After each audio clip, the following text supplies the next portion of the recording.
How's it going, guys, and welcome to a review of Dragon Ball Super Hero. And man, oh man, did I enjoy this film. This film felt a lot different than any of the other Dragon Ball Super films. It felt different than any other Dragon Ball film in general. Now, one of those things could possibly be the visual style, you think? Well, I actually really do like this CGI look for Dragon Ball, and I think it really works here, and I wouldn't be opposed to the prospect that maybe it might be used in Dragon Ball Super Season 2. I mean, this looks a lot different than, say, Ninja Turtles 2012. It's not as CGI-ish as that. And I think it works really well. I really think that everything flows very fluently, and it has a really unique look to it. I like it a lot. It really makes it stand out amongst all the other Dragon Ball films, and that is a unique quality that I enjoy having. Now, there is a bit more to the different feeling of the film than that, and that is the simple fact that there's no Goku and Vegeta in the main storyline. Now, they are in the film. They're off training with Broly, with Whis on Beerus's planet. And, you know, they do have this really funny dynamic of Chile and Beerus, where Beerus has a crush on Chile, which is a little weird and unexpected, but that's probably what makes it funny. And it's not heavy-handed. They do just make it kind of more subtle, but, you know, it's still there, so you know that there is like a crush. I really thought that that was funny. We see that Broly's still having trouble controlling his anger, and we have Goku and Vegeta sparring, which is really cool in its own right. You know, that's something that we did see at the end of Dragon Ball Super with the two of them sparring, but you know, this was a little bit more lengthy, and that does become a joke if you watch the end credit scene that they have, the post-credit scene. So let's talk about the meat of this film and what really goes on in it. So this is definitely a Gohan and Piccolo film. And what I really liked about this, and you could probably imagine that I would like this part of the film because I did do an entire retrospective, like a whole half an hour on the Garlic Jr. saga, and how I like the simple fact that really it was kind of sort of the same dynamic. You had them flashing back and forth between what Vegeta was doing. You know, you didn't see Goku, but there was that Vegeta dynamic of him searching for Goku in space. And meanwhile on Earth, it was Piccolo and Gohan and Krillin. Well, Krillin is in the film. He doesn't play a very big role, but he is there mostly on the sidelines, and he does participate at the end in the final battle.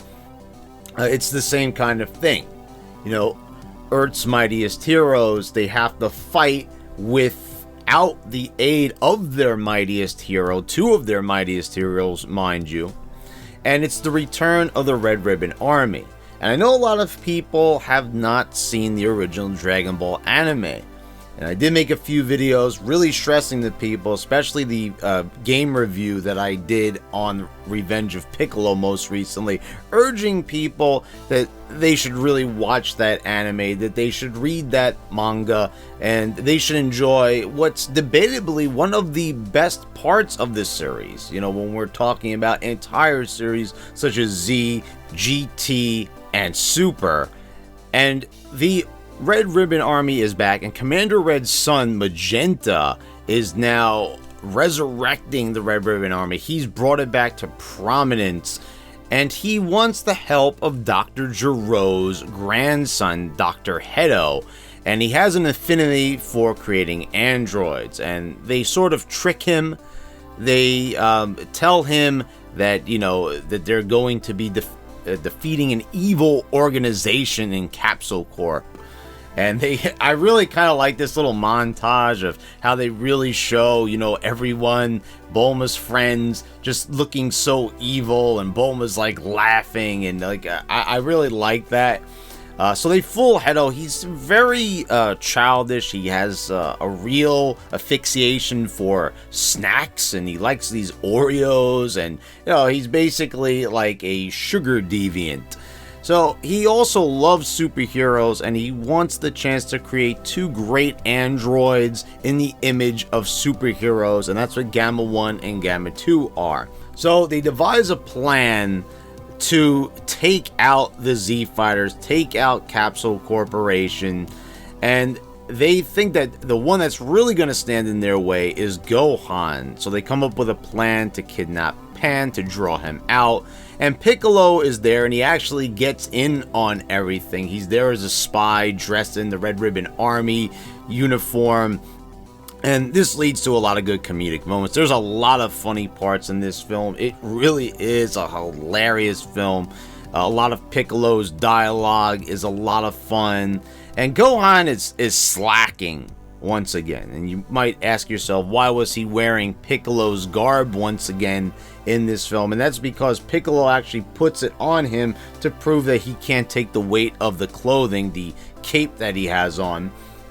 And he could as a kid, which is actually rather pathetic. I don't really know why Gohan would relax. I mean, I thought that we were already past this in the Super anime. After the universe survival arc, you would think that maybe Gohan would get it through his thick skull that, maybe he should train more because he never knows when challenges such as that should come up. I mean, really, I don't really understand that, especially after the Golden Frieza arc, and he had kind of learned that, he can't really protect this family that well as he'd like. I don't know why he went back to his studies, and he tells Piccolo that he doesn't think that a threat to Earth can happen anytime soon. So Piccolo ends up fighting Gamma 2, and he ends up getting his ass kicked. And he asked the Dragon to unlock his latent power, and this was really kind of funny to me, because this is sort of what Granola does in the manga that I've been reading. I just got volume 16 of the Dragon Ball Super manga, and I gotta say, this really felt like that. And so everyone basically comes together in the end. Gohan gets drawn out because Pan ends up getting kidnapped, and really all it is Piccolo ends up getting Pan. He goes there with another Red Ribbon Army soldier, but Pan ends up kicking his ass, and Pan is just such a great character. We have to talk about her for a moment. She is just so endearing, and I love her voice actor. I think she does a phenomenal job. I thought Pan was one of the better parts in GT. I know a lot of people don't like her because she's very underpowered, and they feel like she should be a little bit more. But we all know that, GT just did a really horrible job with basically all the characters that were not named Goku. So, do that with what you will with it, but I think that we've got Pan back on the right track. I think pretty soon we're going to see that GT is sort of going to be erased. Not anytime soon, but in a few years from now, I think they're going to go in a different direction, and I wouldn't be opposed to that. I do like GT. I did a really lengthy video on what I thought of GT, and why am I talking about GT right now? Well, because I think Pan really plays into that quite prominently. I mean, that is a very Pan-heavy show, and there's a lot of things that center around Pan in GT when they're not focusing so much on Goku. So I think this film is a step in the right direction when it comes to Pan. I think that they really did a good characterization of her.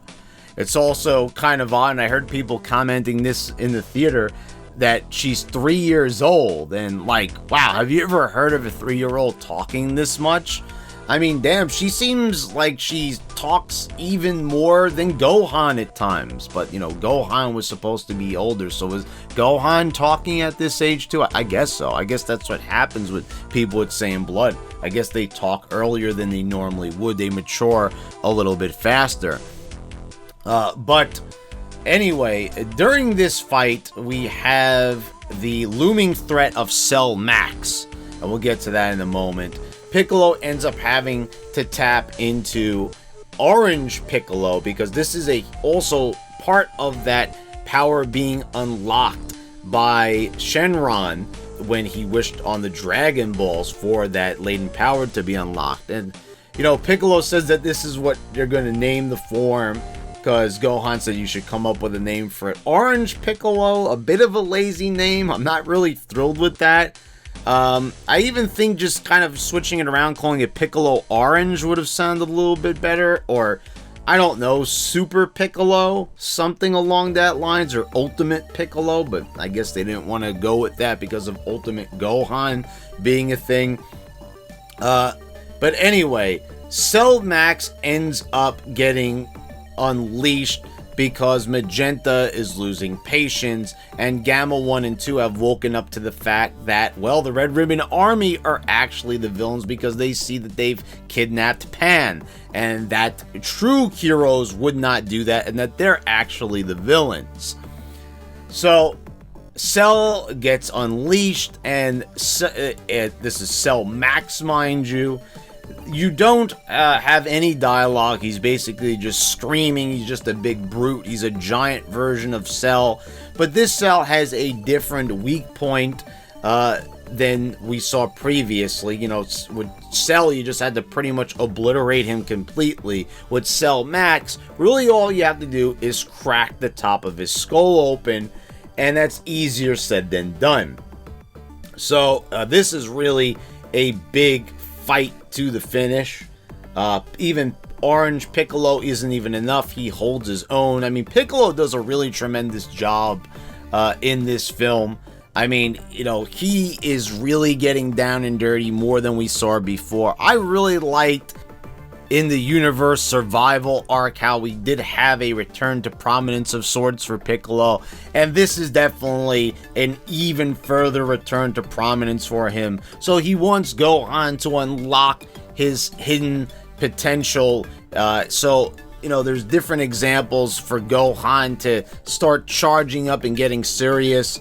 He picks up Pan and has her act like, she was getting attacked earlier. And this really gets Gohan enraged because he just thinks that Piccolo is a member of the Red Ribbon Army. He can't see that, it's him in the uniform.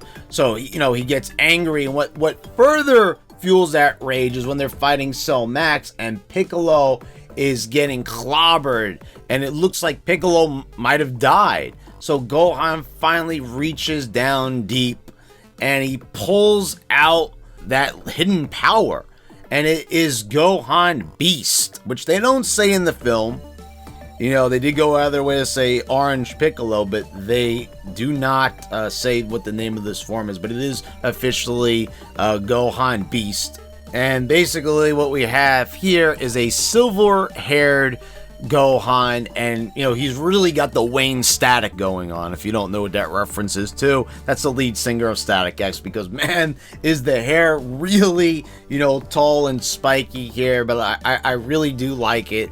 It does have a big differential from all the other forms that we've seen for people that complained about Super Saiyan Blue looking too similar to the original Super Saiyan form, looking too much with just basically a color palette swap.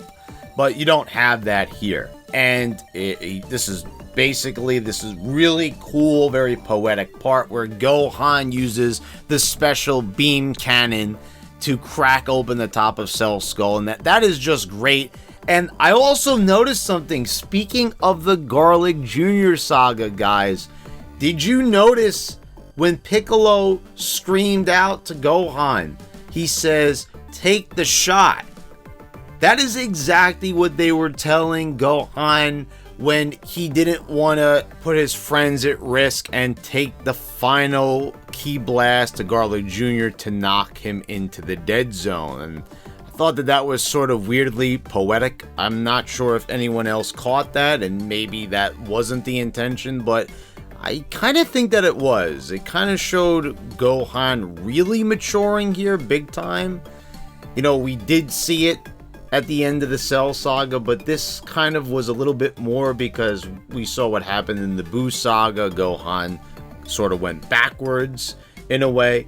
Also, you've got a lot of other really nice touches here. You've got Piccolo actually going big again like he did in the World Martial Arts Tournament, because Cell Max is huge and massive, so Krillin suggests that Piccolo get large as well. And that was another nice throwback to Dragon Ball, since this is a Red Ribbon Army themed movie after all.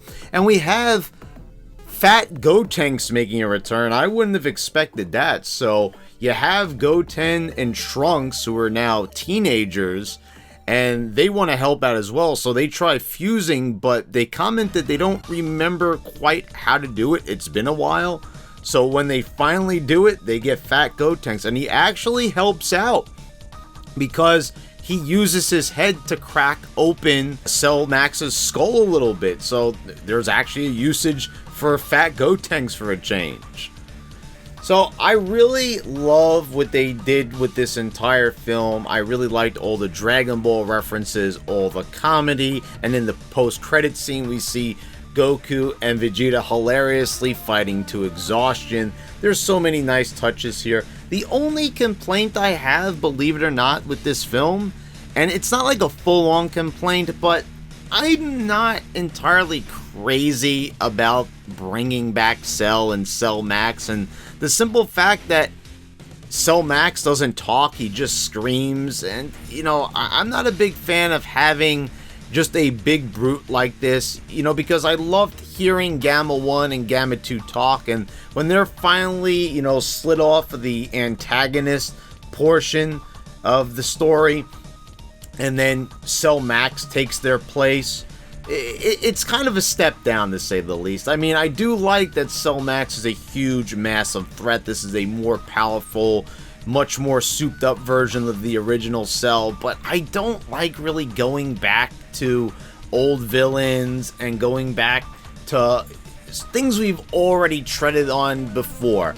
I did complain about this admittedly in Resurrection F, and then I'm kind of, you know, sorry that I said that, because I did like the fact that they brought back Frieza and the role that he's played so far in Dragon Ball Super in the manga and in the universe survival arc. I mean, what a tremendous use of Frieza. I mean, Frieza has become an enigmatic sort of character, and a much different character than what we saw in the Namek Saga. Not just this ruthless tyrant, you know, and he's not just that anymore, he's so much more. But with Cell Max, yeah, I mean, this is kind of a one and done, I get it, and it's the Red Ribbon Army, so they felt like they need to have their most powerful creation present. I totally get it.